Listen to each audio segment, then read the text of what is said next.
ज़िंदगी में हार तब तक नहीं होती है जब तक आप हारते हैं। हार तो तब होती है जब आप हार मान लेते हैं। हमें कभी भी किसी चीज़ पे गिव अप नहीं करना चाहिए। Good morning viewers, good morning to all of you and thank you so much for clicking on the video. तो कैसे हैं आप लोग? उम्मीद करती हूँ कि आप लोग बहुत अच्छे होंगे और आपकी पढ़ाई भी बहुत अच्छी चल रही होगी।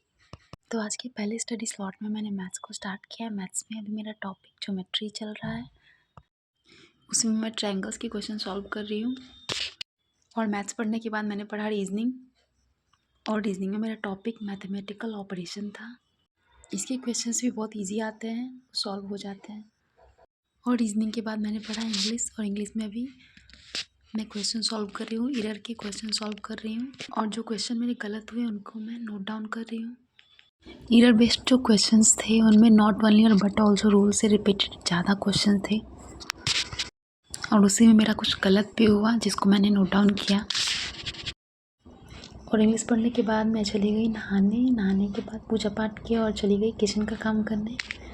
और मैंने लंच का प्रिपरेशन किया, और लंच करने के बाद फिर वापस से मैंने स्टडी स्टार्ट कर दी।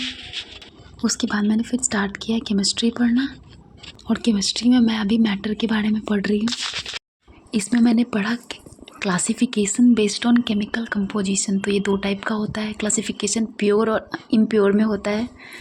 प्योर जो होता है उसमें एलिमेंट एंड कंपाउंड आते हैं। इम्प्योर में जो होता है वो मिक्सचर आता है। और मिक्सचर के भी दो पार्ट्स होते हैं, होमोजीनियस होता है और हेट्रोजीनियस होता है। और एलिमेंट जो होते हैं इनको 3 पार्ट में डिवाइड किया जाता है, metal, non metal and metalloids की। और कंपाउंड जो होते हैं दो टाइप के होते हैं, एक ऑर्गेनिक होते हैं, दूसरा इनऑर्गेनिक कंपाउंड होता है।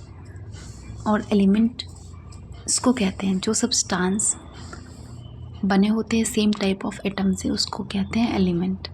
और एलिमेंट के हर पार्ट का कंपोजिशन, कैरेक्टर, एटॉमिक नंबर और एटॉमिक मास सब सेम होता है।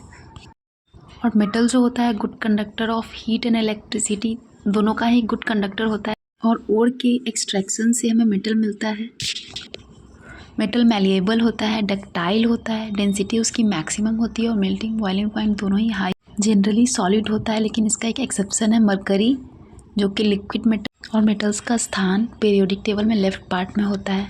सबसे भारी धातु होती है ऑस्मियम, और सबसे हल्की धातु होती है लिथियम। और केमिस्ट्री पढ़ने के बाद मैंने पढ़ा फिजिक्स, और फिजिक्स में मैंने लाइट चैप्टर के एमसीक्यू को सॉल्व किया है।